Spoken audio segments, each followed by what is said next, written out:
एक दो त्रै चार पांच पांच चॉकलेट है मैं आप खासा आप ये कई गुना ले सा मैं कई गुना सा सिर्फ कल्ले मेरे अपने ने मैं आप खासा एक दो त्रै चार पांच वो टेडी ए हिक दू त्रै चार पांच ए हिक दू त्रै चार पांच ए हिक दू त्रै चार पांच पांच चॉकलेटा तेने तय खमे हाँ मैं अपने पैसे ना की मैं आप खासा आप कई गुना ले सा वो को पारा ते को पता है चॉकलेटे खाने नाल डिड्डी च कीड़े पोंदन बंदा बीमार थी वेंदे सिर दर्द डिड्डी दर्द चेली च दर्द पेरे च दर्द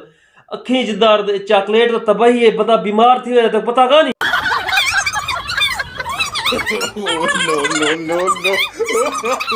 डिड्डी च कीड़े पोंदन बंदा बीमार थी वेंदे सिर दर्द डिड्डी दर्द चेली च दर्द पेरे च दर्द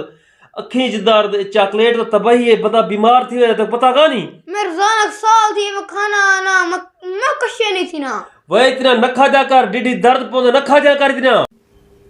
तो पता है मेरी दादी की उम्र 105 साल आई